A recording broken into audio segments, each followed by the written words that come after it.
lock and loaded na yung mga gamit ko dito sa aking maliit na motor, si Dasuri. Si Dasuri na to ngayon, double. Alright, so bago tayo umalis mga kababayan, kami ay bibiyahe ng malayong malayo, ay ipapakilala ko muna sa inyo si Dasuri. Okay? Right. Good.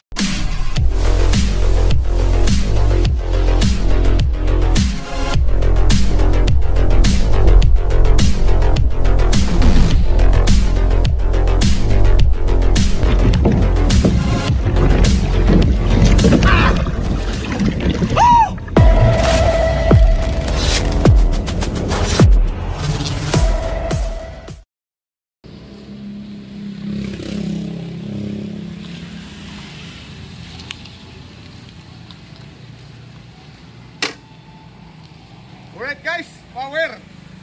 Lock and loaded na yung mga gamit ko dito sa aking maliit na motor, si Dasuri. Si Dasuri na to ngayon, double. Alright, so bago tayo umalis mga kababayan, kami ay bibiyahe ng malayong malayo, ay ipapakilala ko muna sa inyo si Dasuri. Okay? Si Dasuri po ay yung ginamit ko rin ng motor papunta ng Hinunangan, Southern Leyte. Dasuri din po ang gamit kong motor nang ako po ay nadisgrasya at gumulong sa kalsada, nagkaroon ng internal bleeding sa ulo, kaya ako ay naoperahan, open skull surgery, no? Pero after that, si Dasuri po, yan, ay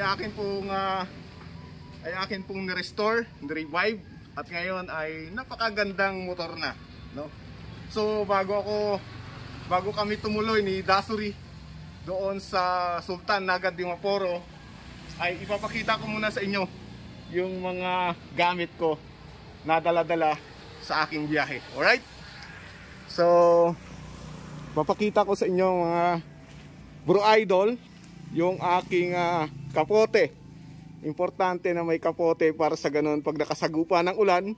Katulad ngayon, medyo umaambon-ambon, ay merong panangga sa ulan.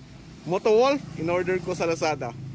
Pagkatapos, ito yung aking bagahe. Ayan o. Ang laki. So ito po ay waterproof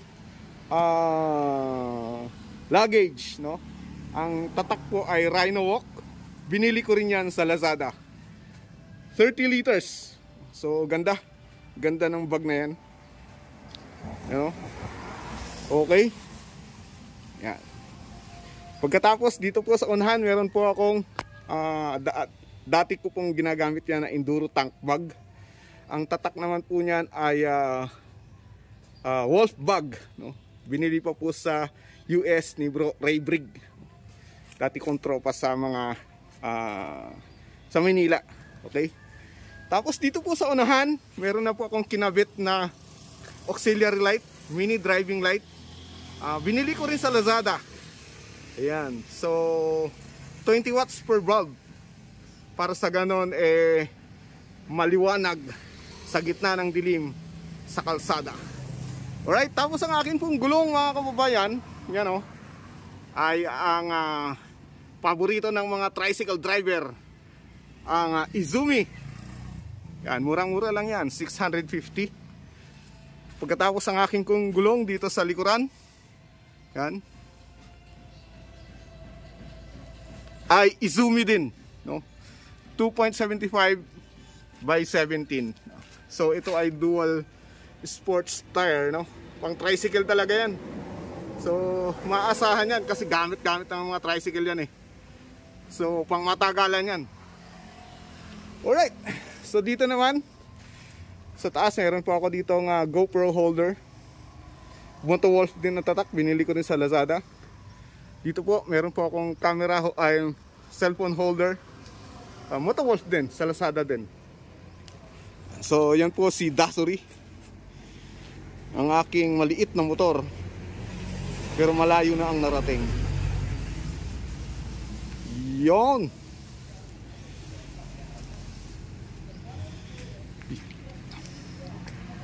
Yon. So yun guys, si Dasuri, ang motor na marami na kaming pinagsamahan. So abangan nyo po kami dyan sa Sultan na Maporo at dadating po kami. Dahan-dahan lang para walang disgrasya. Okay? At kasama ko si Mrs. Siya ang aking co-pilot, no? Ito yung mag-plot ng mga dadaanan namin. So along the way ay marami kaming makikita, marami kaming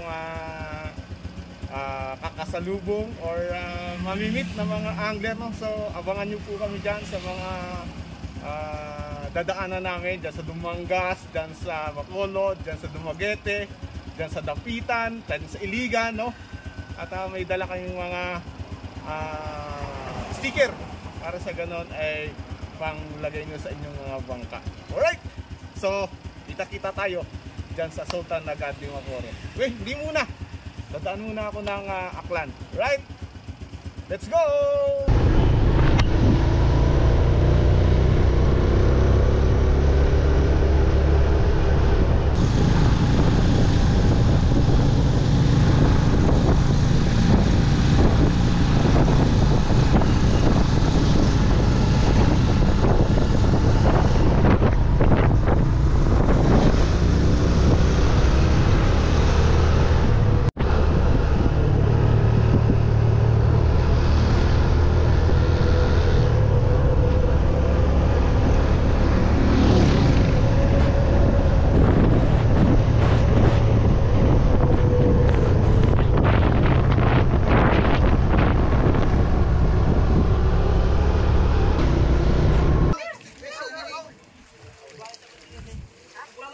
Right.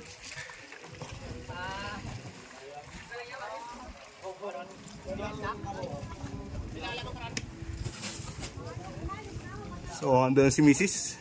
Right guys, so andito tayo sa puff boat, no? Ito yung sasakyan namin papunta ng Katiklan. So, from Odion, Romblon, bumiyahe kami papunta dito sa Santa Fe. Then Santa Fe to Katiklan, Malay, Aklan. And from Katiklan, bumiyahe kami papuntang Kalibo, Aklan. Okay, so magkita-kita tayo dyan sa Kalibo. So day 1 ito, ang biyahe namin papunta ng Sultan na Maporo dyan sa Lanao del Norte.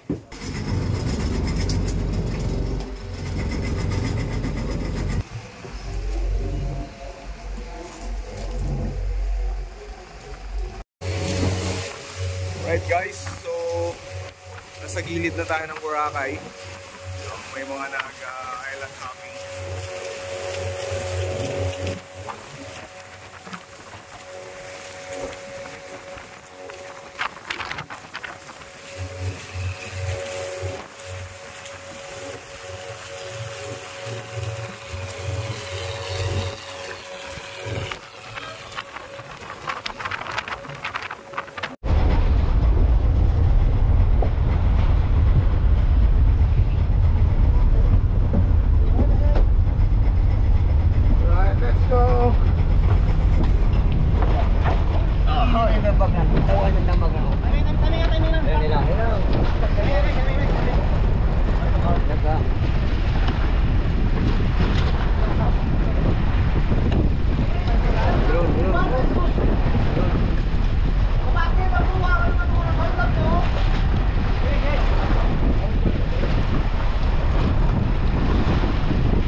Kinaik.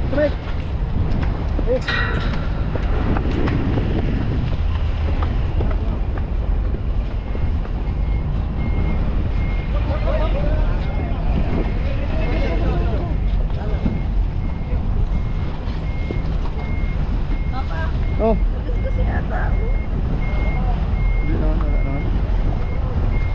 Alright guys, andito na kami sa Katiklan, no? Kadadaong lang namin.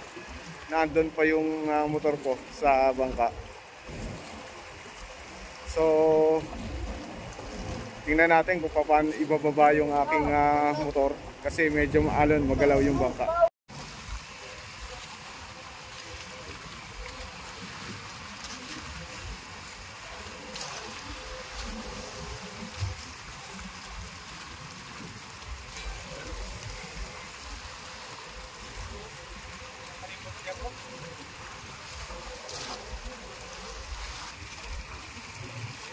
challenging yung pagbaba sa motor kasi magalaw yung bangka. Medyo maalon kasi.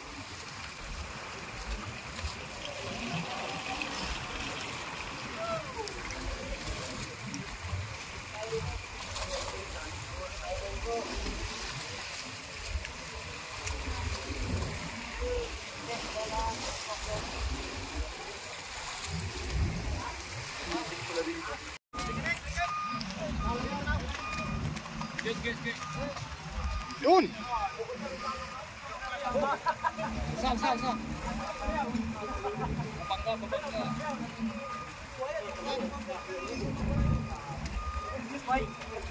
Babangga.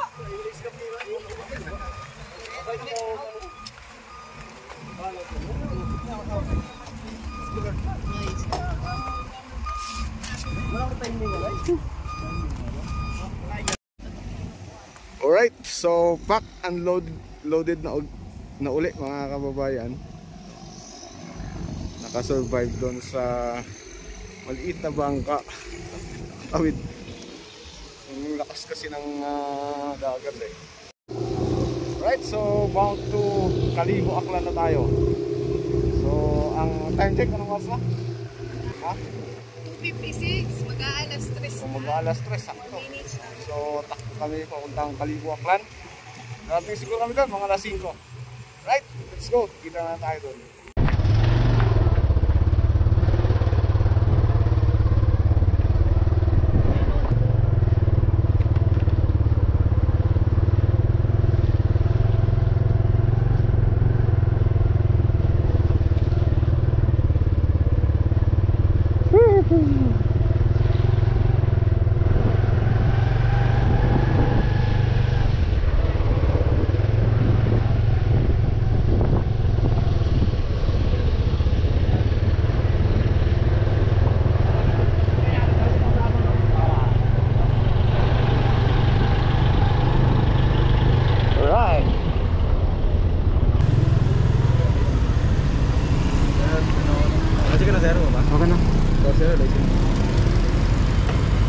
Menit. Alright,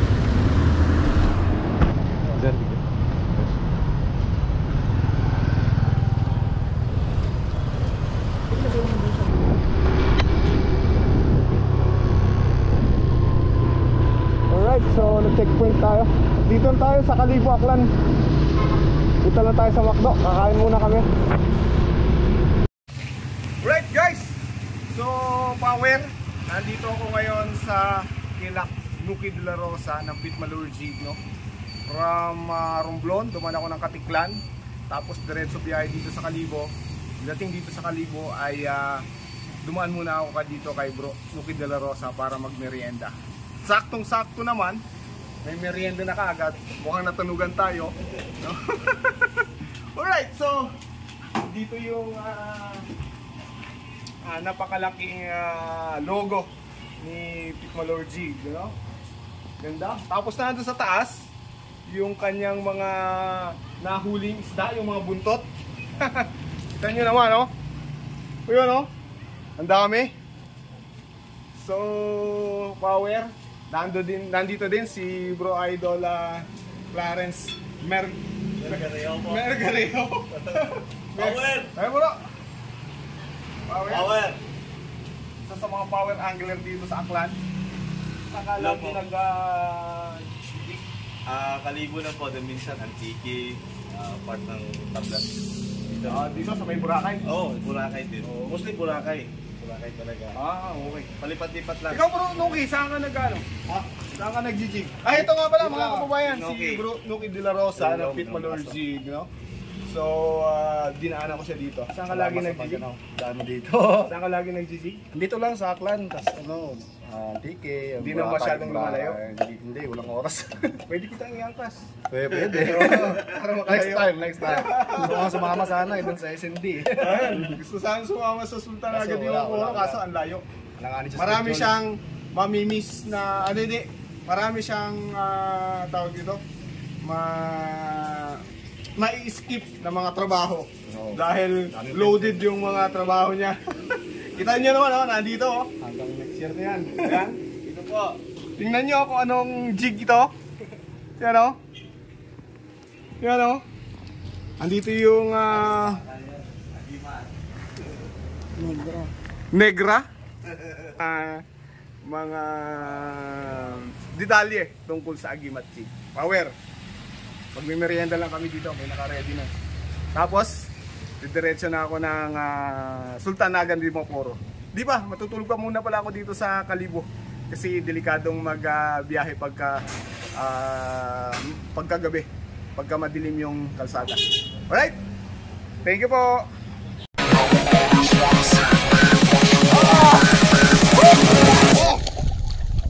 Bye-bye! Ingat ka dyan! Maraming pating dyan!